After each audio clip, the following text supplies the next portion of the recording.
दो लाइनों के साथ ही शुरू करना चाहूंगा। गुरुजी आप तो चुप रहो कि उसूलों पर जहां आंच आए टकराना जरूरी है, जो जिंदा है तो जिंदा नजर आना जरूरी है। आज सड़कों पर लिखे हैं सैकड़ों नारे, ना देख घर अंधेरा देख, तू आकाश के तारे ना देख।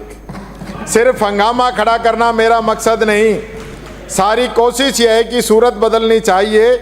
सियासत इस कदर आवाम पर एहसान करती है कि सियासत इस कदर आवाम पर एहसान करती है, पहले आंखें छीन लेती है, फिर चश्मा दान करती है, फिर चश्मा दान करती है। माननीय अध्यक्ष महोदय, काफी 3-4 दिन का गतिरोध रहा और गतिरोध जब मैं सोच रहा था कि इसके पीछे आखिर कारण क्या है। कारण था बजट।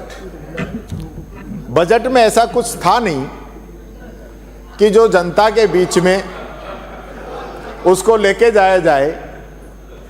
और ये मुख्यमंत्री जी भी जान रहे हैं कि पिछले 6 दिनों से बजट का व्यय भी जनता के बीच में नहीं है और पूरा बजट जो है जनता सारा समझ गई कि इसके अंदर कुछ है नहीं।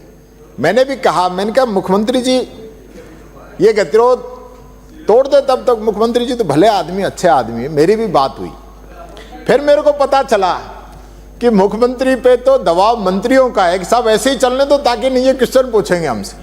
ये स्थिति थी, तो ये हकीकत थी। बीच में एक बात हो रहा है कि भाई दलित को दबाया जा रहा है, दलित को दबाया जा रहा है। तो मैंने कहा, मैंने अंदाजा लगाया, पिछली बार की बात सुनो। ये बेडम साहब हमारे पड़ोसी हैं, ये बेडम साहब एकदम मेरे पड़ोसी हैं, इनकी रिश्तेदारी भी अलवर में। इन्होंने ये बात पिछली बार जब हमने कहा कि किरोड़ी जी का फोन टेप हो रहा है, हम यहां पे हंगामा कर रहे थे, तो ये इनको पता था कि आज नेता प्रतिपक्ष का भाषण होगा, तो इन्होंने यहां हम कह रहे सरकार से जवाब दिलवाओ, तो जोगाराम जी और ये दोनों बतला लिए कि यहां तो जवाब अपने को देना ही नहीं है, बाहर जाके जवाब दे के आए मीडिया में। वही जवाब यहां दे देते तो क्यों तो हम 7 घंटे यहां नारे लगाते और क्यों हमारा स्पीच नहीं बोलते। तो ये मुख्य कारण ये है कि सरकार नहीं चाहती थी कि उस दिन बेडम साहब जो वक्तव्य सदन पे दे, वही बात आपने अगले दिन कह दी। अगले दिन भी तो कही यहीं पे, उसी दिन कह देते तो मेरा भी भाषण हो जाता। तो बात ये है। और दलित की बात कर रहे हो आप, पहली बार 75 साल में दलित नेता प्रतिपक्ष बना है, पहली बार। और वो भी हमारी कांग्रेस नहीं बनाए, आपने तो 75 साल में एक बार भी नहीं बनाया। और सुनिए, हमारी सरकार ने तो दलित मुख्यमंत्री भी बनाया है, आप लोगों ने आज तक नहीं बनाया। और बीच में हटा दिया गया। और आज भी आपकी 21 राज्यों के अंदर सरकार है, केंद्र शासित प्रदेश सारे मिला के, लेकिन आप बता दीजिए एक भी दलित को बनाया क्या? हमारे एक दलित हमारे बेचारे डिप्टी सीएम बैरवा जी को बनाया, उनको बनाए जिसे ना बनाए, दूध और खत्म कर दिया, जो बनी थी वो और बिगाड़ दिया आपने। जितना डिप्टी सीएम से लाभ नहीं हुआ, मैं दूधू गया था बीच में, जिस दिन धरना था तो मैं दूधू गया साहब, तो मेरे को बड़ा दुख हुआ कि हमारे डिप्टी सीएम साहब को डिप्टी सीएम बनने का जो फायदा मिला ना, उससे कहीं ज्यादा दूधू को खत्म करके उनका आपने वहां नुकसान कर दिया क्षेत्र के अंदर। दूधू में दूधू के लोग थे ही नहीं, वहां पे केवल बाहर के लोग गए हुए थे।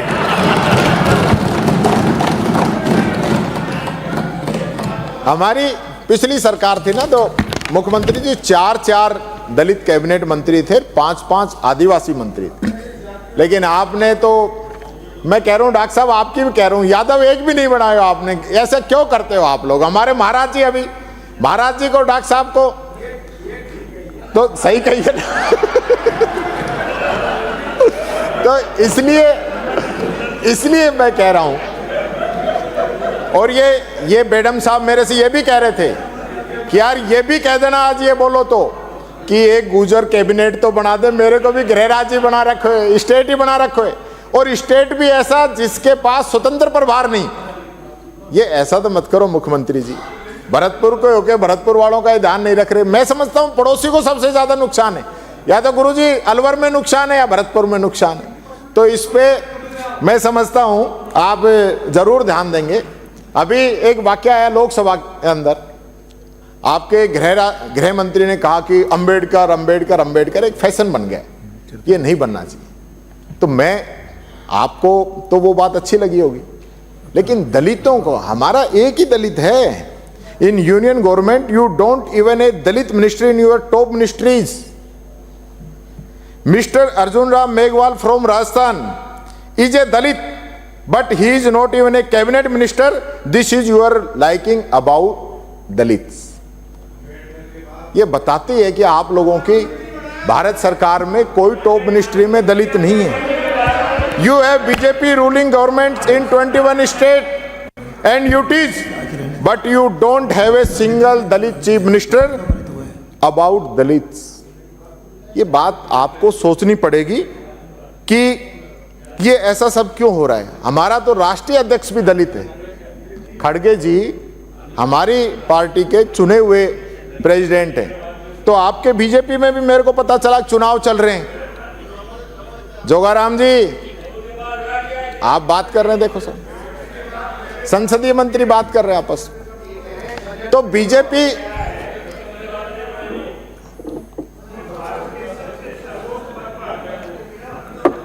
एक महान महिला को बैठाया, उसके संबंध में आपके नेताओं ने क्या टिप्पणी की, बेचारी वगैरह जो भी है। एक अब उड़ीसा में कौन मुख्यमंत्री है, कृपया वो भी याद कर लें। वो तो इनके रिलेटिव बताए अपने।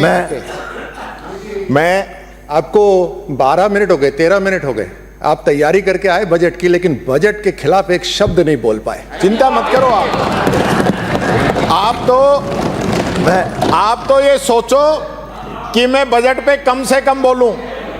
जितना कम इस बजट पे बोलूंगा ना, करवाए हुए मेरे खिलाफ कि खड़गे जी नहीं रहे, भगवान करे 200 साल जिए हुए, परंतु इन्होंने उनका क्या हाल किया है। एफआईआर के मुताबिक वो इस धरती पर नहीं है, ऐसा कांग्रेस ने कहा है। मेरे खिलाफ मुकदमा दर्ज है 302 में। माननीय मंत्री जी, मैं सभी से अपील करूंगा, मैं एक सेकंड, मैं सभी से अपील करूंगा।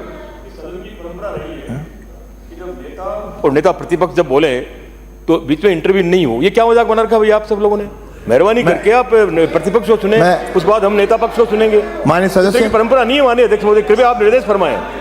माननीय सदस्य, इनको मैं पूरे सदन से आग्रह करूंगा या निर्देश दूंगा, उसे कुछ भी माने, कि वह सदन के विपक्ष के नेता को शांतिपूर्वक सुने।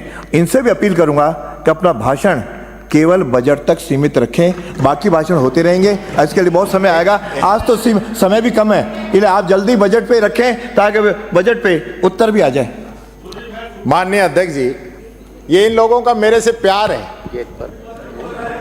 ये इन लोगों का प्यार है, क्योंकि अगर मैं टोटल बातें बजट पे ही कहूंगा और आप मेरे से पहले जितने भी वक्ताओं ने बात रखी है बजट के अलावा रखी हो तो सबके डिलीट कर दो आप, तो बीजेपी का खाना खाली हो जाएगा। जैसे विपक्ष की तरफ से कोई नहीं बोला ना, ऐसे इधर का आएगा। मैं देख रहा हूं पीछे से क्या क्या ये लोग बोल रहे हैं, उसको भी मैं आपसे निवेदन करना चाहूंगा कि हम यहाँ नहीं थे, जो पीछे से जो टिप्पणियां की गई हैं, जो जिनकी भाषा सम्मानजनक नहीं है, उनको भी आप हटाने का काम करें। अब मैंने एक कविता बनाई आप लोगों के ऊपर, उसको मैं सुनाना चाहूंगा। आप कहते हो डबल इंजन, कि डबल इंजन की सरकार आई थी इस बारी, योजनाओं का नाम बदलकर भाजपा कहती ये है हमारी, भ्रष्टाचार की सीमाएं लांघ चुकी है सारी, डबल इंजन की सरकार आई थी इस बारी। खत्म किए संभाग जिले, विकास को लगी नजर तुम्हारी, डिंगे हाकी ईआरसीपी पे, नहीं दी एमओयू की जानकारी, डबल इंजन की सरकार आई थी इस बारी। शिक्षा पर है चुप्पी साधी, बंद किए स्कूल सरकारी, विधवा, बूढ़े, दिव्यांग आदि पेंशन नहीं की जारी। डबल इंजन की सरकार आई थी इस बारी। टूटी सड़कें, उफनते नाले, बहुत हुई बेगारी, जल की एक एक बूंद को तरसे देखो जनता हमारी। डबल इंजन की सरकार आई थी इस बारी। पेपर लीक, अटकी नियुक्तियां, बढ़ती बेरोजगारी, युवा हुए मजबूर, प्रतिभावी जीवन हारी। डबल इंजन की सरकार आई थी इस बारी। रेप, लूट, हत्या, हिंसा से कि रेप, लूट, हत्या, हिंसा से डरते प्रदेश के नर नारी। सक्रिय है खनन माफिया। आपके मंत्री कह रहे हैं कि सक्रिय है खनन माफिया, किसकी है जिम्मेदारी? डबल इंजन की सरकार आई थी इस बारी। मुंबई सू आया पावना, उगली बाता सारी। समझ गए होगे सोनू निगम ने क्या कहा कि मुंबई से आया पावना, उगली बाता सारी, 35 लाख करोड़ रो सौदो, पौधिक स्याही कारी। डबल इंजन की सरकार आई थी इस बारी। हाल बेहाल है प्रदेश का, पर रुकती नहीं दिल्ली की सवारी। मुख्यमंत्री जी कितना दिल्ली जाओगे? कि हाल बेहाल है प्रदेश का, पर रुकती नहीं दिल्ली की सवारी। नहीं देखी जाती है अब जनता की ये लाचारी। डबल इंजन की सरकार आई थी इस बारी, आई थी इस बारी। अच्छी लगी होगी, अच्छी लगी होगी आप लोगों को। और उड़ीसा से जो मुख्यमंत्री हैं वो आदिवासी हैं, दलित नहीं है। अब मैं बजट पे आ जाता हूं। अब बजट में जो सीएम साहब के और डिप्टी सीएम साहब के जो आंकड़ों में अंतर है ना, वो भी मैं बता देता हूं आपको। कि आपने मुख्यमंत्री जी 27 जुलाई को सदन में घोषणा की कि हमारे घोषणा पत्र को सरकार एक एक शब्द को पूरा करेगी, और वही बात आपने अभी भाषण में भी कही। लेकिन जो वादों की जो सच्चाई है ना, वो जनता के सामने आनी चाहिए। आप जब बोल रहे थे जिस प्रकार से जो अभिभाषण था, तो दो लाइनें मेरे याद आ गई कि वो झूठ बोल रहा था बड़े सलीके से, मैं एतबार न करता तो क्या करता। माननीय अध्यक्ष महोदय, कि वो झूठ बोल रहा था बड़े सलीके से, मैं एतबार नहीं करता तो क्या करता। कि अंदर और बाहर जो आंकड़े उनमें काफी अंतर आया है। आपने 7 फरवरी को अभिभाषण में गिनाया कि पिछले बजट में हमने 1272 घोषणाएं की थी, मुख्यमंत्री जी ने कहा, और आपने 297 तो पूरी कर ली, और 488 की प्रशासनिक और वित्तीय स्वीकृति निकल गई, और काम प्रगति पे, यानी हम दोनों को जोड़ें तो 785 घोषणाएं, यानी 61%। तो आप कह रहे थे 61% 7 तारीख को, और 19 को जब डिप्टी सीएम साहिबा ने अपनी बात रखी तो उन्होंने कहा कि 73% घोषणाएं प्रगतिरत हैं। तो ये 12 दिन में ही 12% का अंतर कैसे आ गया, ये बता देना आप जब बोल रहे थे। अच्छा कोई बात नहीं, ज्यादा है ना। डिप्टी सीएम साहब ने पिछले भाषण में और सीएम साहब ने अपने भाषण में जो अंतर बताया कि आपने ये कहा कि 2028 तक प्रदेश को 350 बिलियन डॉलर की अर्थव्यवस्था बनाएंगे, ये सीएम साहब ने कहा 7 फरवरी को। और फिर 19 फरवरी को आपने बजट में कहा कि हम 2030 तक 350 बिलियन डॉलर की अर्थव्यवस्था बनाएंगे। तो फिर ये डबल इंजन की सरकार है, तो घंटा 2 घंटा लेट होए कि 2-2 साल लेट होए? 2-2 साल का अंतर आप चेक कर लेना। एक भी वर्ड, एक भी तथ्य, सबके स्रोत आपके बजट है, उनके आधार पे मैं बोल रहा हूं। और इसका कारण यही है कि अर्थव्यवस्था बिगड़ी है, इसलिए टारगेट बढ़ता जा रहा है। अगले बजट में और हो सकता है आप इसको 32 कर देंगे, 42 कर देंगे, तो समय बताएगा। पिछली बार जो आपने प्रेस कॉन्फ्रेंस की, मुख्यमंत्री जी आपने डिप्टी सीएम साहब को साथ ही नहीं बैठाया, बजट इन्होंने पास किया और आपने बजट पे प्रेस आपने की। अब की बार साथ तो बैठाया, पर अब की बार भी प्रेस को ब्रीफ आपने किया। तो वित्त मंत्री जी को भी थोड़ा मौका दो, जो बजट इन्होंने पढ़ा है तो थोड़ा सा बाहर बताएं तो सही। अब जो इसमें गैप आया है 2 साल का, जो 350 बिलियन की डॉलर की जो जीडीपी अपनी आगे गई है, उसका कारण मैं बताता हूं। क्योंकि आपने पिछले बजट में वादा किया था कि प्रदेश की जीडीपी 2025 तक 17,81,000 करोड़ हो जाएगी, परंतु अब आप बता रहे हो कि स्टेट जीडीपी 17,04,000 करोड़ तक ही पहुंचेगी, यानी 77,000 करोड़ रुपए आप अपने लक्ष्य से कम रहे। 4% आपकी स्टेट की जो जीडीपी है ना, वो कम रही। इसलिए ये जो 2028 से 2030 हुआ है, और अगले बजट में ये जीडीपी और घटी ना, तो ये 30 से 32 भी फिर 35 भी आपका हो जाएगा। सारे अधिकारी इस चीज को समझ रहे हैं।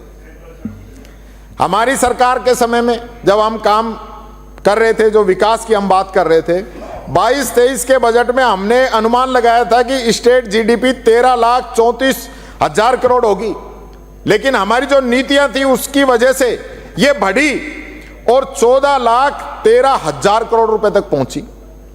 और 23-24 के लिए जो हमने अनुमान रखा कि 15,76,000 करोड़ रुपए स्टेट जीडीपी का साइज होगा, तो बीच में आपकी सरकार आ गई, थोड़ा सा कम रह गया, 15,21,000 करोड़ रुपए। नहीं तो पूरा ही जाता हमारा जो टारगेट था, ये तो बीच में आप लोग आ गए। और इस साल आपकी सरकार रही है और 77,000 करोड़ रुपए आप लक्ष्य से पीछे रह गए। आप दावा कर रहे हैं कि अगली साल 19,89,000 करोड़ रुपए स्टेट जीडीपी का साइज होगा। तो देख लेंगे, वो कही भाई मेरा बाल कितना है, बोल जजमान अभी आया आगे, तो ये भी पता चल जाएगा कि जो आपका लक्ष्य पूरा होगा कि नहीं।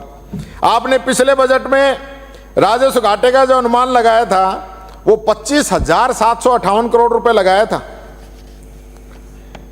और अभी आपने कहा है कि इस घाटे को जो पहुंचने का अनुमान है वो है 31,939 करोड़ रुपए। यानी राजस्व घाटा भी आपने जो अनुमान लगाया था ना मुख्यमंत्री जी, उससे 24% अधिक हो रहा है आपको राजस्थान को, और आपका राजस्व घाटा स्टेट जीडीपी के 3.9 से बढ़कर 4.1% हो गया है। इसका खामियाजा तो राजस्थान की जनता को ही चुकाना पड़ेगा। इसी प्रकार से राजकोषीय घाटा लगातार बढ़ता जा रहा है, जो अब की बार 70,000 करोड़ रुपए हो गया है, और आपने इस बजट में इसको बढ़ा के 84,643 करोड़ रुपए अंदाजा इसका बताया है। और यह भी जो आपका राजकोषीय घाटा है, यह भी स्टेट जीडीपी के 1.4 से बढ़कर 1.9% हो गया है। अब आय व्यय की बात करते हैं। 2024-25 में कहा कि लोन पेमेंट के अलावा नेट एक्सपेंडिचर 3,34,796 करोड़ रुपए होगा, परंतु आपका नेट एक्सपेंडिचर पूरा नहीं हुआ और करीब 1,000 करोड़ रुपए कम खर्च करके 3,33,259 करोड़ रुपए का आपका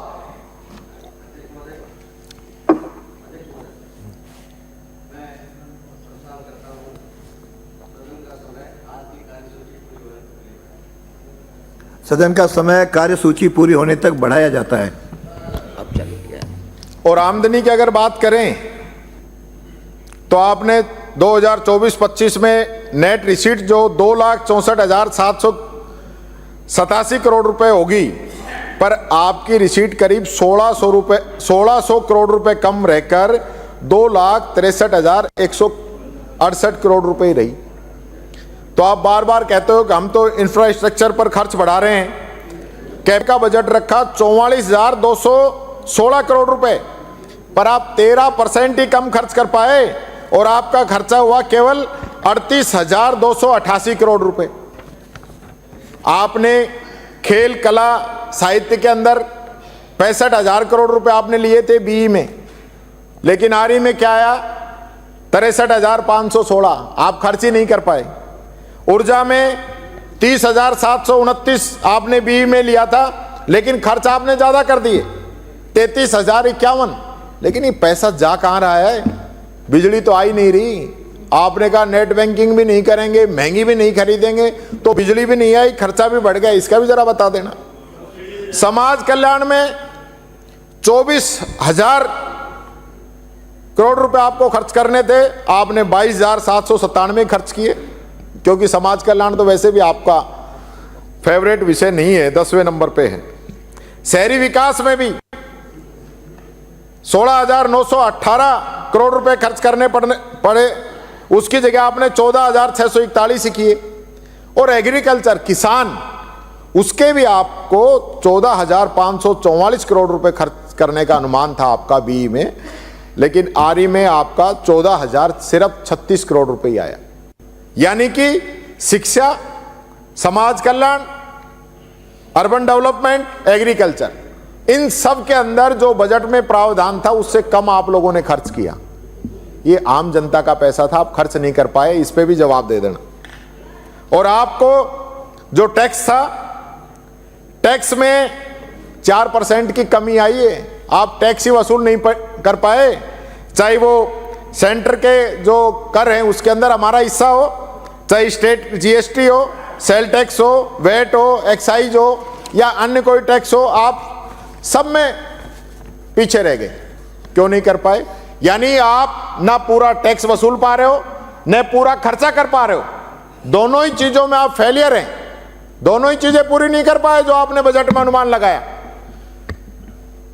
इसके बाद आपने ईआरसीपी के लिए कहा कि हम ईआरसीपी लेके आएंगे, ईआरसीपी को आपने पीकेसी किया, फिर आपने श्री राम जल सेतु किया, नाम बदलते रहे।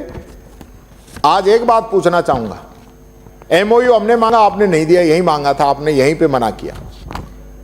हमारे माननीय सदस्य कोटा से आते हैं धारीवाल जी, उन्होंने क्वेश्चन लगाया तो जवाब आया कि इसके पेज बहुत ज्यादा हैं, इसलिए हम नहीं दे पाएंगे। किसी अन्य आम पब्लिक ने आरटीआई लगाई तो उसके अंदर कहा कि ये जो है देश की सुरक्षा से जुड़ा हुआ मामला है, इसलिए इसकी जानकारी नहीं दे पाएंगे। अब पता चला कि आपने पोर्टल पे डाल दिया, यानी कि आप विधानसभा में नहीं दे सकते, राष्ट्रीय सुरक्षा को खतरा बता रहे हो और पोर्टल पे आपका एमओयू डला है। मैं चाहूंगा आगे एक दिन आप पूरी चर्चा ईआरसीपी पे भी करा दो, क्योंकि ईआरसीपी जो है, आप कह रहे हो ईआरसीपी पे जो फंडिंग है वो 90% भारत सरकार करेगी, 5% हम करेंगे, 5% मध्य प्रदेश करेगा, तो हमारा 5% जो है वो बनेगा 2250 करोड़ रुपए। 45,000 की आपकी योजना है, तो जब 2250 करोड़ रुपए है, 12-13 हजार करोड़ रुपए हमने खर्च कर दिए, आपने अब इस बजट में भी 2 जगह आपने ईआरसीपी के लिए प्रावधान कर दिया, तो फिर ये या तो फिर भारत सरकार इसको राष्ट्रीय परियोजना नहीं बना रही, नदी जोड़ो अभियान के तहत नहीं ले रही, तो ये चक्कर क्या है, इसके बारे में भी जरूर आप इसके अंदर बताएं। दूसरा, आपने बजट में ये कह दिया कि हम एसेट मोनेटाइजेशन करेंगे, यानी इसका मतलब क्या है, सरकार अपनी संपत्ति बेचेगी। माननीय मुख्यमंत्री जी, आपके होते हुए राज्य सरकार की संपत्तियों को बेच के पैसा इकट्ठा किया जाएगा, यह हालत हो गई आपकी वित्तीय व्यवस्थाओं की, यह स्थिति होगी, आप खुद कह रहे हैं। और फिर गरीबों के लिए आप बहुत बात करते हैं, आपने घोषणा पत्र में कहा कि हम 1500 रुपए पेंशन देंगे। हमने राजस्थान के अंदर मिनिमम इनकम गारंटी एक्ट बनाया कि पेंशन हर महीने, हर साल 15% बढ़ेगी। पिछली बार 1150 होगी, अब की बार 1300 होनी चाहिए थी। आपके वादे के मुताबिक तो 1500 होनी चाहिए थी, लेकिन राजस्थान के अंदर जो कानून बना, जिसके आप नियम नहीं बना रहे हैं, उसके तहत ये पेंशन 1300 रुपए होनी चाहिए थी। आप क्योंकि गरीब का, विधवा का, दिव्यांग का इसमें भला होता है, आपकी प्रायोरिटी नहीं होगी। लेकिन मेरा आपसे निवेदन है, रिक्वेस्ट है, जब बजट रिप्लाई आपकी आए वित्त मंत्री महोदया, तो इन गरीबों के बारे में ध्यान रखते हुए और आपकी बजट की, आपके जो चुनाव घोषणा पत्र को ध्यान में रखते हुए इसको 1500 करें। 1500 नहीं करते तो हमने जो एक्ट बनाया है उसके तहत इसको 1300 जरूर करें। एक बात और कहना चाहूंगा, पेंशन से मेरे ध्यान आ गया, यहीं पे समाज कल्याण मंत्री ने कहा कि हम हर महीने पैसे दे रहे हैं पेंशन के। आपने भी कहा कि हमने दिसंबर तक की पेंशन सबको दे दी। मुझे बड़ा दुख है, ये जो पेपर है ये भरतपुर का है कि भरतपुर के 23,000 दिव्यांग, विधवा और वृद्धजनों को 4 महीने से पेंशन नहीं मिली। भरतपुर के और पूरे राजस्थान के लाखों लोग ऐसे हैं जो पेंशन मांगने के लिए चक्कर काट रहे हैं ऑफिसों के, और आपके मंत्री के सामने झुंझुनू में एक बुजुर्ग पेंशन मांगने चला गया, उसको 2 दिन जेल की हवा खानी पड़ी। ये स्थिति पेंशन की है। पेंशन की मांग पर कलेक्ट्रेट में चूड़ियां पायल रख के रोई महिला। भरतपुर का समाचार है मुख्यमंत्री जी। जब आप बोलते हैं कि मैं किसान का बेटा हूं, तो मुझे खुशी होती है कि आज उस सीट पे किसान का बेटा बैठा है, तो गरीब के लिए, दलित के लिए, मजदूर के लिए ऐसे निर्णय किए जाएंगे कि उसको दिक्कत नहीं आए। हमने निर्णय किए समाज कल्याण विभाग में, जब पेंशन के लिए व्यक्ति को सरपंच, सेक्रेटरी, ग्राम विकास अधिकारी, पटवारी, एसडीएम पता नहीं कहां का चक्कर लगाने पड़ते थे, हमने उसको जनाधार से जोड़ा और ये सारे जितने भी रास्ते की दीवारें थी सबको खत्म किया। और जिस दिन पेंशन उसने अप्लाई कर दी उसी दिन से उसको पेंशन बनती थी। ऑफलाइन सिस्टम छोड़ा ही नहीं ताकि गरीबों को भला हो सके। तो मेरा आपसे विनम्र आग्रह है, वित्त मंत्री महोदया से भी आग्रह है कि पेंशन का मामला बहुत इंपॉर्टेंट है। इस पेंशन ने बुजुर्गों को जो 2 वक्त की रोटी है वो बहुत मान सम्मान से दिलाई है। कई घरों में तो झगड़े हो गए कि बूढ़ा बूढ़ी किसके साथ रहेंगे, पहले जो साथ नहीं रखते थे, क्योंकि दोनों को मिला के अगर ज्यादा बुजुर्ग हैं तो उनको 1500 रुपए, 3000 रुपए घर में आते हैं, उन बुजुर्गों का गुजारा हो जाता है। ये निवेदन मैं आप लोगों से करना चाहूं। एक मैंने पिछली बार आपसे कहा था कि मुख्यमंत्री जी बुरा मत मानना, पर मेरे को लगता है आप बुरा मान रहे। आपको बुरा नहीं मानना चाहिए था। पिछली बार भी आप सरपंचों के प्रोग्राम में गए थे और अब की बार भी आप 1 महीने पहले सरपंचों के प्रोग्राम में फिर चले गए, और पता नहीं सरपंचों के प्रोग्राम में जाके आपको क्या हो जाता है, आप भूल जाते हैं सब कुछ कि आप मुख्यमंत्री हैं एक सरपंच से। पूरी जो बीच की दीवार है वो खत्म कर देते हैं। और आपने सबसे पहली बात तो सरपंच ये कह रहे थे यार हमारे सरपंचों में से कोई व्यक्ति मुख्यमंत्री बना है, हमें इस चीज की तो बड़ी खुशी है, पर यार ये हमारे सरपंचों के चुनाव ही नहीं करा रहा, हमारे चुनाव तो समय पे करा दे। और यही नहीं, आपने वहां पे एक बात और कही। अब आपका कहना होता है और मेरा टीवी देखना होता है, मैं देख ही नहीं पाता, इतना बिजी रहता हूं। आपने कहा कि पैसा उड़ रहा है, पैसा उड़ रहा है, सरपंचों के अंदर ताकत होनी चाहिए, अपने क्षेत्र के अंदर वो अधिक से अधिक काम कराएं। मैं बताता हूं पैसा कितना उड़ रहा है। आपने 15वें वित्त आयोग का मिलना था 3775 करोड़ और मिला है 3087 करोड़, और जो उड़ रहा है वो 3500 करोड़ तो नरेगा के बाकी हैं, जिसमें आप कह रहे थे कि नरेगा में आपने काम कराए थे। 3500 करोड़ स्टेट के अंदर बाकी है नरेगा के, और संख्या भी नरेगा के अंदर 50% रह गई लोगों के काम करने की। तो मुख्यमंत्री जी ऐसा तो मत करो, सरपंचों का भला करो। किस्तें 6-6 महीने लेट जा रही हैं, एक बात भी रिकॉर्ड के बिना नहीं बोल रहा हूं मैं, इंतजार कर रहे हैं। और ये सारे एमएलए साहिबान बैठे, ये एमएलए तो शायद नहीं कहेंगे, लेकिन मैं कहना चाहूंगा पहली बार एमएलए लेड का बजट भी 6-6 महीने के अंदर आ रहा है, जो कि सबसे पहले आ जाता था। एएसएफए जारी हो गई, उसके बावजूद एमएलए लेड का बजट देने के पैसे नहीं है, और आप कह रहे हो पैसे उड़ रहे हैं, पैसे उड़ रहे हैं, पैसे उड़ रहे हैं। वो कहां उड़ रहे हैं? और ये अब ये जो पीछे से बोलते हैं ना कि आपकी सरकार, आपकी सरकार, वो पहले 2 बजट तक तो ठीक था, अब 1.25 साल से ज्यादा हो गई, अब तो आपकी सरकार होगी। अब कब तक ये तीसरा हिसाब का 33% तो पूरा हो गया, थोड़े दिन में 2 हिस्से पूरे और राज आया। और आप पिछली बार गुस्सा हो गए, आप यहां पे भाषण देते देते आपने कहा मैं सूद समेत चुकाऊंगा, सूद समेत चुकाऊंगा, किसी का रखूंगा नहीं। तो ये तो ऐसा लग रहा है मुख्यमंत्री जी, ये सूद इतना हो जाएगा राजस्थान पे, 1 लाख तो हर आदमी पर अभी पहुंच गया, और अब 4 साल में तो इसको ऐसे पूछा जाओगे हमारा राज आएगा तो चुकाना ही बड़ा मुश्किल होगा, हमें नई प्लानिंग करनी पड़ेगी। और 24-25 की एसएफसी की पूरी किस्त बाकी है, अभी तो एसएफसी की पूरी किस्त बाकी है। यह बात मैं कहना चाहूंगा। युवा संबल योजना, आप भत्ते नहीं दे रहे उनके बेरोजगारों के, 867 करोड़ रुपए उनका खर्च करना था, आपने 448 करोड़ रुपए खर्च किए। सिंचाई का बजट 5804 करोड़ रुपए का था, और आपने 2816 करोड़ रुपए खर्च किए। राजीव गांधी स्कॉलरशिप, जिसके लिए हमारे बच्चे विदेश के अंदर जो एजुकेशन ग्रहण कर रहे हैं, उनको भीख मांगनी पड़ी।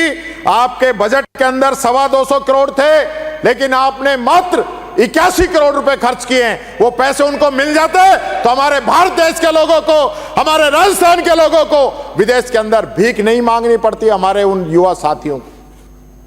आपको नाम से तकलीफ थी, आपने नाम बदल दिया, कोई दिक्कत नहीं है, लेकिन नाम बदलने के बाद में बजट तो जारी करो। ये बजट कौन देगा उनको? उन्होंने एडमिशन ले लिए, एडमिशन लेट हो रहे हैं, बच्चों की स्थिति खराब हो रही है। ये बात मैं आप लोगों से कहना चाहूंगा। फिर दूसरा, आपकी मेरे से तो नाराजगी हो सकती है, वैसे आप भले आदमी रखते नहीं, पर आपने जो मेरा जो स्टाफ है दिव्यांगजन, इनकी स्कूटी नहीं दी अब की बार, दिव्यांगजनों की स्कूटी नहीं दी। वो दिव्यांगजन जो स्कूटी मिलने के बाद में ये कहता है कि मुख्यमंत्री जी ने मुझे स्कूटी नहीं, भगवान ने तो मुझे पैर नहीं दिए, आप लोगों ने पैर दे दिए। आपने उनकी स्कूटी इस बजट के अंदर, क्या इतना पैसा नहीं कि अब उनको स्कूटी दे सको? हमने 2 बार 5-5 हजार और उससे पहले 3000 स्कूटी हमने दी, तीनों बजट के अंदर लगातार। और आपने पिछले बजट में 5000 से शायद 3000 कर दिया उनको, और अब की बार 0 कर दिया। स्कूटी तो देनी चाहिए। ये मेरा एक रिक्वेस्ट है मेरे सभी दिव्यांग साथियों की तरफ से, स्पेशल अपील भी आप लोगों से कि दिव्यांग जनों की स्कूटी आप मत काटो, उनको स्कूटी दीजिए। अभी तो 45 साल की उम्र तक के लोगों को भी नहीं दे पाए हम, अभी जरूरत है उससे आगे बढ़ने की। हम ज्यादा देंगे तो 45 से बढ़ाकर फिर 35 साल, 45 साल, 60 साल तक हमें लोगों को स्कूटी देनी है, तो उन दिव्यांगजनों को स्कूटी जरूर दीजिए। ये गरीब का हक का पैसा मत काटो, बड़े बड़ों का काट दो, अमीर लोगों का, लेकिन गरीबों का, पेंशन का, स्कूटी का, नरेगा का, सरपंचों के बजट का ये पैसा कम कर रहे हो, किसानों का ये तो नहीं। इसकी तो मेरे आपसे निवेदन है।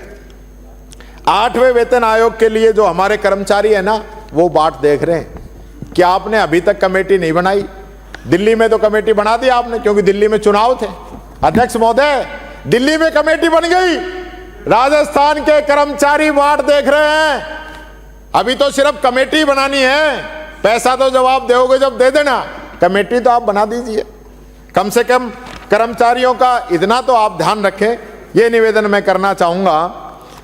और 2 लाइनें कह देता हूं कि विरासत में मिली है वफादारी, तभी तो फितरत में मक्कारी नहीं है। खुदा ने रोशन रखा है चेहरा हमारा, क्योंकि हमें जलने की बीमारी नहीं है, हमें जलने की बीमारी नहीं है।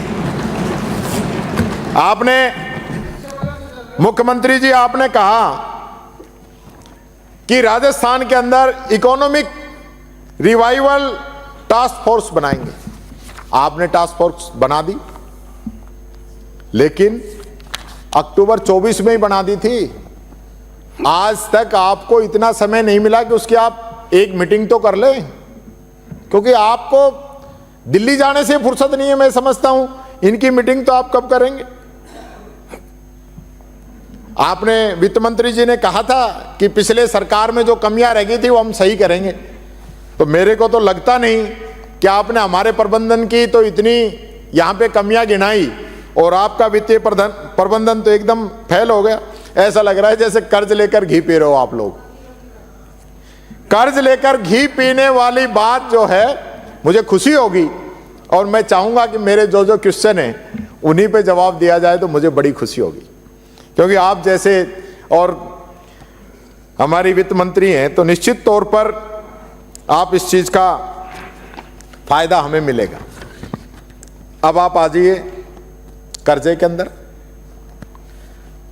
19-20 के अंदर हमने कर्जा लिया जब हमारी सरकार आई 41,328 करोड़ रुपए। 20-21 में जब कोरोना था, कोरोना के समय सारी जो छूट दे दी गई, वित्तीय प्रबंधन सब फेल हो गए, उस समय हमने कर्जा लिया 57,798 करोड़ रुपए। उसके बाद अगले साल हमने उसको घटाना शुरू किया। 21-22 में हमने लिया 52,346 करोड़ और 22-23 के अंदर हमने और कम किया उसको, हमने कर्जा लिया 42,728 करोड़। अब आपकी सरकार आ गई। 24-25 में तो आपने ले लिया 70,000 करोड़ और 25-26 में आपने अनुमान दे दिया 84,645 करोड़। ये स्थिति कर्जे की है और इससे क्योंकि हमारी लगभग 8 करोड़ की आबादी है तो हर एक राजस्थानी के सर पे आपने 1 लाख रुपए का कर्जा मान दिया है।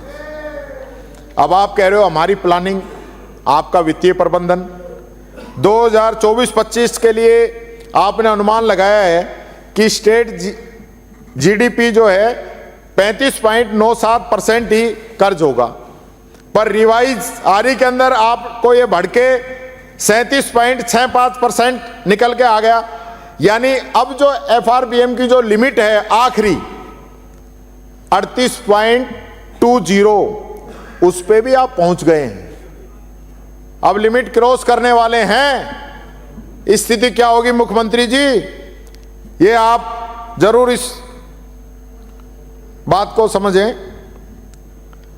एक शेर पढ़ना चाहूंगा, ये कर्ज तो मेरा है चुकाएगा कोई और, दुख मुझको है और नीर बहाएगा कोई और, या फिर यूं ही दी जाएगी उजरत पे गवाही, क्या तेरी सजा अब के भी पाएगा कोई और कि पाएगा कोई और। यह बात मैं कहना चाहूंगा। आपने राइजिंग राजस्थान की बहुत बड़ी बड़ी बात की। 35 लाख करोड़ के एमओयू हो गए हैं। जो राजस्थान की जो आज की जीडीपी है ना, उसके दुगने से भी ज्यादा के हैं ये एमओयू। मैं तो चाहूंगा वो धरातल पे आए, पर मेरा एक विपक्ष के नेता के होने के नाते मेरी जिम्मेदारी है ये बात मैं आपकी जानकारी में भी लेके आऊं और प्रदेश की जनता की जानकारी में भी लेके आऊं। ये बात आप समझें। और ये स्थिति वही होगी जो लॉकडाउन में मोदी जी ने एक बार एक पैकेज दिया था 20 लाख करोड़ का। कई प्रेस कॉन्फ्रेंस हुई थी पूरे देश के अंदर, किसी को भी वो एक भी रुपया नहीं मिला। कहां आया कहां गया, ऐसी स्थिति चलेगी। अब मैं बार बार पता नहीं क्यों जो है मैं आपके भरतपुर में ही चला जाता हूं, क्योंकि सारा जो है उदाहरण देने के लिए ठीक रहता है, इसलिए आप बुरा मत मानना। अगली बार आप कहेंगे तो मैं जिला चेंज कर दूंगा। जूली साहब, आज मामला जम नहीं रहा है।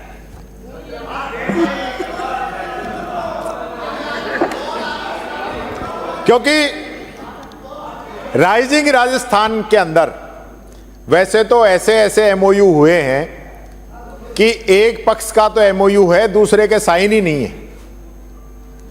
ऐसे ऐसे एमओयू हुए हैं जिनकी कैपेसिटी 100 करोड़ की है, एमओयू 1 लाख करोड़ के कर रहे हैं।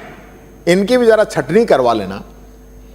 सबसे अहम बात कि जिस होटल के अंदर भरतपुर में ये समिट हुई थी, द ग्रांड बरसो होटल है भरतपुर के अंदर, जहां पे आपने ये समिट आयोजित की थी, उसका भी आपने एमओयू कर दिया 30 करोड़ रुपए का।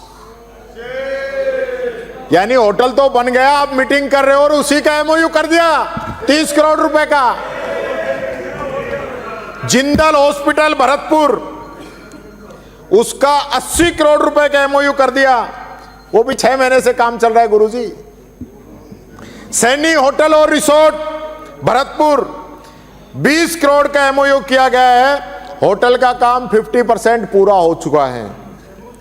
भरतपुर में जो सबसे बड़ा इन्वेस्टमेंट हुआ है 300 करोड़ रुपए का, जसवंत सिंह भदौरिया यूनिवर्सिटी का। इस यूनिवर्सिटी की बिल्डिंग ही पूरी बन चुकी है, कंप्लीट बिल्डिंग बन चुकी है, फाइनल काम चल रहा है, एमओयू दिखा दिया। ऐसा तो कम से कम नहीं होना चाहिए। आपने फिल्म सिटी की घोषणा की, केसी बोकड़िया को जमीन भी आपने दिखा दी, राइजिंग राजस्थान में उसका काफी बखान भी आपने किया, लेकिन कुछ दिन पहले उनका दैनिक भास्कर के अंदर इंटरव्यू आया है, तो उन्होंने कहा है कि 6-7 महीने होने के बाद भी कोई काम नहीं बढ़ा है, फिल्म सिटी बस प्रचार तक सीमित रह गई है। यह हकीकत है। 20 जनवरी को मीडिया वालों ने हमारे संसदीय मंत्री जी से पूछा कि कितने एमओयू जमीन पे आ गए, तो उन्होंने बोला 25 लाख करोड़ के एमओयू जमीन पे आ गए हैं। अगले ही दिन 2 दिन बाद के बिश्नोई जी मेरे तो मित्र हैं, उनसे मीडिया वालों ने पूछा, तो पहले तो बोले नहीं, इधर उधर घुमाते रहे, लेकिन मीडिया वाले भी क्या छोड़ते नहीं। उन्होंने पूछा तो उन्होंने कहा 2,23,000 करोड़ के एमओयू जमीन पे आ चुके हैं, एक ही दिन में 23 लाख करोड़ के एमओयू गायब। ये स्थिति है। बजट के बाद मुख्यमंत्री जी ने कहा 1.5 लाख करोड़ के एमओयू जमीन पर आ गए हैं। अब ये कुछ तो बताओ यार, सही कौन कह रहा है?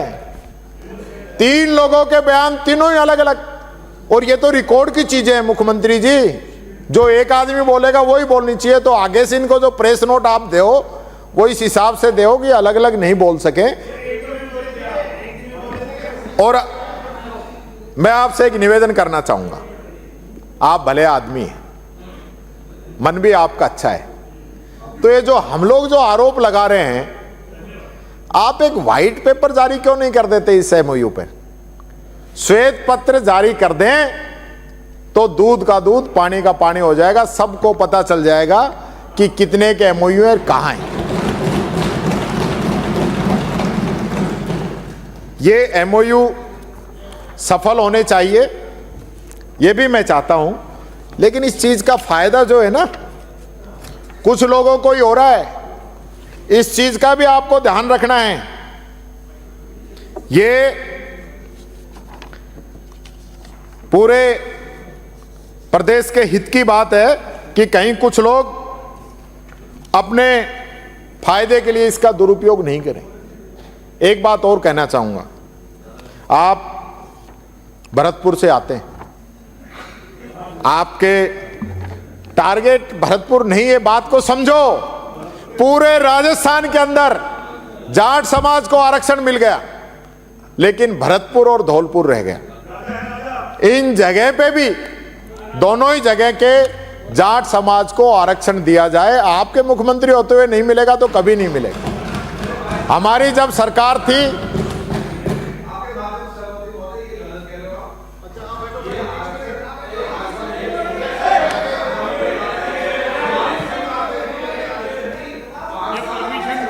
माननीय विराजो, हमारी सरकार ने इसको लागू भी कर दिया था, लेकिन भारत सरकार ने इसको रोक दिया। अपने यहां की बात नहीं है जगत जी। तो वही तो कह रहा हूं, अब भारत सरकार से तो आप ही बात करोगे, ये डबल इंजन कब काम आएगा? कोई बातें करने के लिए है क्या?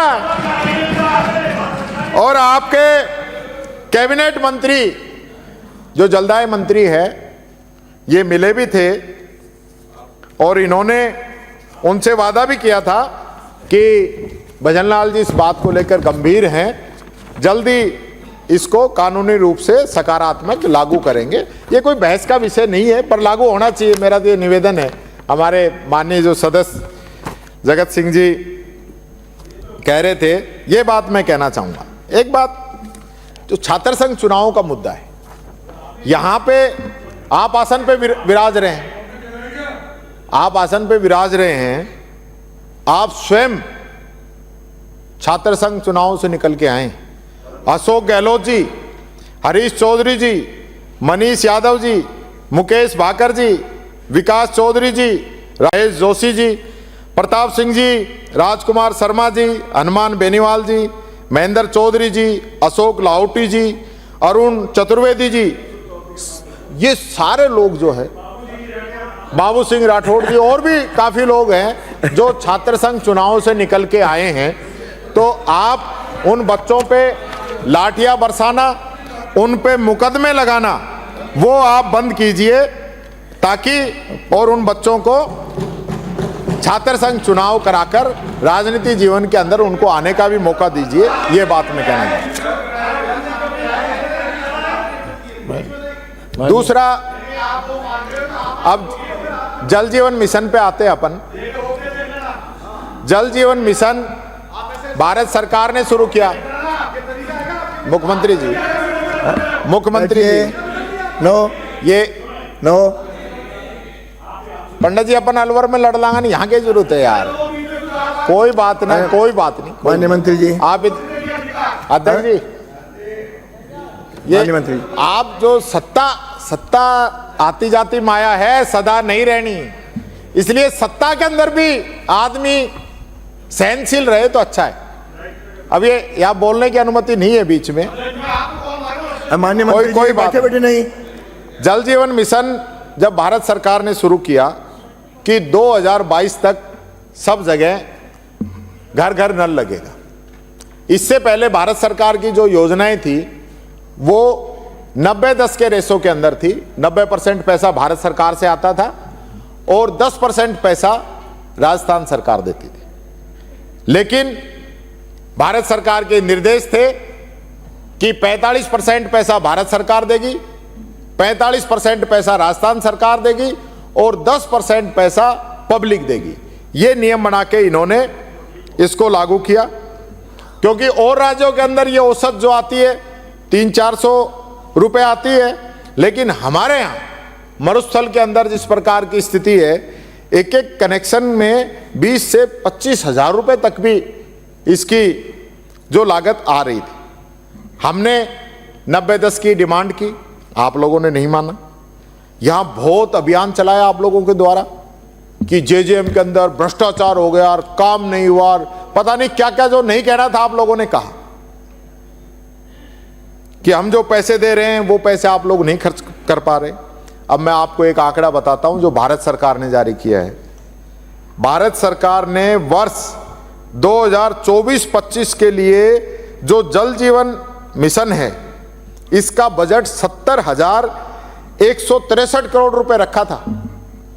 और देश के अंदर जो हमारा जल शक्ति मंत्रालय है, इसका तीसरा हिस्सा भी खर्च नहीं कर पाया। पूरी साल के अंदर 22,694 करोड़ रुपए ही खर्च किए। इसका मतलब पूरे देश के अंदर ही जेजेएम की जो स्पीड है वो स्लो चल रही है। दूसरी बात, आपने अभी बहुत बात करी कि भाई हमारे मुख्यमंत्री जी ने प्रधानमंत्री जी से बात कर इसको 2028 तक बढ़वा दिया है जेजेएम को। अच्छी बात है, मैं तो धन्यवाद देता हूं आपको। पर ये जेजेएम सिर्फ राजस्थान के लिए नहीं बढ़ा है, ये पूरे देश के लिए ही बढ़ा है। तो जो ठीक रहा आप हमारे सर फोड़ रहे हो ना, यहां काम नहीं हुआ, ये देश के अंदर ही काम नहीं हुआ। इसलिए जल जीवन मिशन अभियान पूरे देश के अंदर 2028 तक बढ़ाया गया है।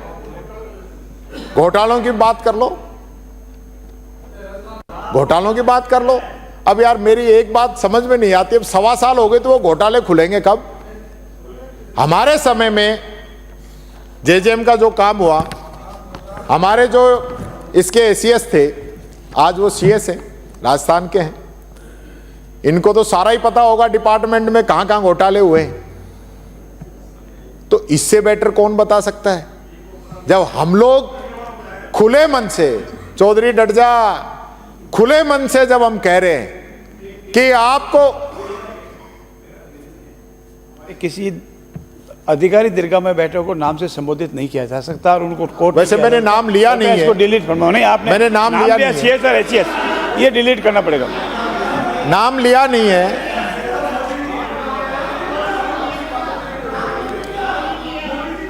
तो आप ये घोटाले की अगर जांच कराना चाहें, भाई किनके? किसी भी राष्ट्रीय नेता का नाम न लें। इनको जैसे अभी आपको आपने किसी नाम पे आपत्ति थी, इनको भी है, किसी राष्ट्रीय नेता का नाम न लें। वो ये तो पॉइंट आउट कर रहे हैं। अब जब हमारे समय में अगर घोटाले हुए हैं तो जांच कराने में आप सक्षम हैं। अब किस चीज का इंतजार कर रहे हैं? पंडित जी डट जा। दूसरा, मुख्यमंत्री जी ये चीज गलत है। देखो मैंने पहले भी कहा था, इस प्रकार से जब और सदस्य भी हंसी मजाक जितनी मैं सहन कर सकता हूं कोई सहन नहीं कर सकता है। इसलिए बड़ा मन रखो, आप मंत्री हो, मेरे अलवर के हो, इसलिए मैं ज्यादा आपका विशेष प्रेम रखता हूं आपसे इस चीज की। हाँ, लेकिन आपने सरकार आते ही आपने कहा हम 25 लाख घरों में कनेक्शन देंगे, तो दे देते तो किसने रोक दिया? हमने रोका क्या? 25 लाख कनेक्शन देने का आपने बजट में वादा किया और अभी भाषण में आप लोगों ने राज्यपाल महोदय से पढ़वाया कि 14 महीने में 11 लाख घरों में ही आप पानी पहुंचा पाए। और यही नहीं, भारत सरकार की वेबसाइट तो कह रही है कि आपने 8.5 लाख घरों में ही पानी पहुंचाया है। तो बजट में 25 लाख, अभी भाषण में 11 लाख और भारत सरकार की वेबसाइट कह रही है 8.5 लाख। तो पानी भी नहीं पहुंचा सकते आप लोग। क्या बात, ऐसा टोटल करने वालों की जरूरत है इस सरकार में। इसलिए जो 25 लाख का वादा था वो काम ढिला चल रहा है। तो इसमें आप कोई घोटाला हुआ तो जांच कराने की कोई बात रखते हैं? ये मैं आप लोगों से कहना चाहूंगा। इस 1 साल के अंदर जेजेएम के काम की स्पीड वो बहुत स्लो रही है। अध्यक्ष जी, अभी तो 2 मिनट बच रही है मेरी, मेरे उधर नजर ही ना गई, आप पहले ही मेरे को इशारों कर रहा हो। इतना मैं देखा आदि और बोल जाऊंगा मैं। नहीं, अब थोड़ा वाइंड अप करिए। मैं कुछ जो बजट की घोषणा है आपकी, एक तो मैं ये आपके डिपार्टमेंट की कहना चाहूंगा। आपने सीआरएफ का पैसा है, भारत सरकार का पैसा है, जो भारत सरकार के बजट में है, वो सैंक्शन हो गया, उसके टेंडर हो गए, सॉरी उसकी एएसएफएस दोनों जारी हो गई और आप उसको बजट में ले रहे हो। तो भाई वो कहां से आ गया? हमने लिया होगा, पर हमारी और आपका कोई अंतर तो होना चाहिए ना। फिर आपकी और हमारी सरकार में अंतर क्या हुआ? जो काम हम कर रहे थे वही आप कर रहे हो, तो फिर अंतर क्या हुआ? ये बात नहीं होनी चाहिए। कुछ तो अलग लेके आओ। आपकी सरकार आई, आपके घोषणा पत्र में है कि सरकार बनते ही सबसे पहले हम किसान को 12,000 सम्मान निधि देंगे। अभी 9,000 तक ही आप पहुंचे हो, 12,000 कब दोगे? घोषणा पत्र में तो उसी दिन का था। आपने काम बाजरे की एमएसपी पे खरीद करेंगे, और बाजरे की खरीद के लिए तो सुनो भाई सुनो, अब बड़ी इंटरेस्टिंग चीज आई है कि बाजरे की खरीद के लिए माननीय मुख्यमंत्री जी जब संगठन मंत्री थे तब आपने कई बार ट्वीट किए। आपने 13 अक्टूबर 2022 से लेकर 15 अक्टूबर 2022 के बीच में कई ट्वीट किए आपने। सीकर में, लक्ष्मणगढ़ में, खेतड़ी में, सिंघाड़ा में, चूरू में बाजरे की एमएसपी खरीद के लिए। तो आप वो जैसे दिल्ली में सीएम बनते ही पुराने ट्वीट हटा रहे हैं ना, ये पुराने हटवा दो आप। ये आपके किए हुए आप ही नहीं कर पा रहे हो, आपके घोषणा पत्र में और आपके ट्वीट, आप बाजरे की खरीद नहीं करा पा रहे हो। आपने कहा कि हरियाणा के बरोबर राजस्थान के डीजल पेट्रोल के रेट करेंगे, आप नहीं कर पा रहे हो। आज भी 10 रुपए का अंतर है दोनों ही जगह। और आपने भरतपुर में बांध बारोठा एक जगह, आपने बारेंडा, भरतपुर, गृह राज्य मंत्री भी विराज रहे हैं यहीं पे, आपने घोषणा करी वहां कि हम थाना खोलेंगे।